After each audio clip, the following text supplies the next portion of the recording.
U.S. military fired missiles during Yemen Houthi attack on UAE. The U.S. military launched interceptor missiles during an attack by Yemen's Houthi rebels that targeted the United Arab Emirates during a visit by Israel's 322. Dubai, United Arab Emirates.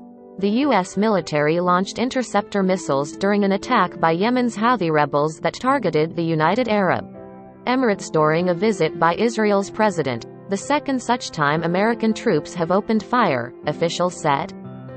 The acknowledgement by the White House and Pentagon late Monday represent a widening American involvement in Yemen's years-long war, a conflict that President Joe Biden declared nearly a year ago has to end.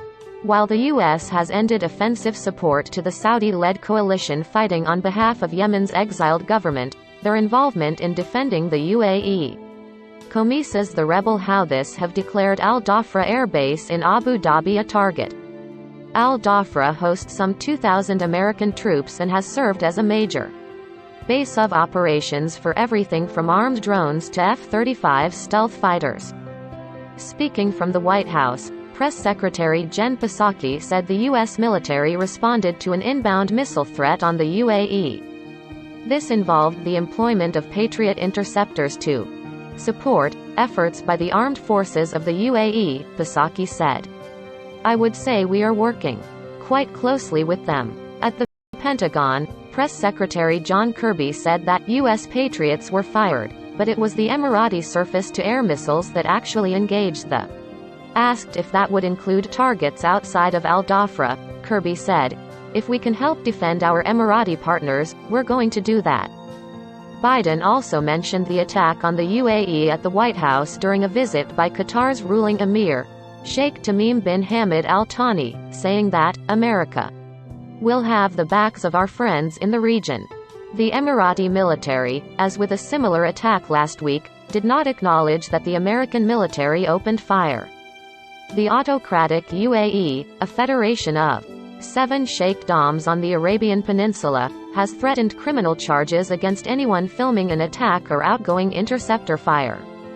The UAE's state-run WAM news agency reported Monday's interception, saying, the attack did not result in any losses, as the remnants of the ballistic missile fell outside the populated areas. It wasn't immediately clear where the remnants fell, though American Patriot missiles are thought only to be deployed at. The attack came just before Israeli President Isaac Herzog's visit to Dubai Expo 2020. A January 17 attack on Abu Dhabi by the Houthis killed 3 people and wounded 6 at an Abu Dhabi National Oil Company fuel depot near Al Dhafra. The war in Yemen has become the world's worst humanitarian crisis. Saudi-led airstrikes using American-made bombs have killed schoolchildren and civilians. The UAE paid off local al-Qaeda fighters to avoid fighting and controlled prisons where torture and sexual abuse were rampant. Meanwhile, Yemen's Houthi rebels have employed child soldiers and indiscriminately laid landmines during the country's civil war. Follow John Gambrell on Twitter at www.twitter.com/JohnGambrellip.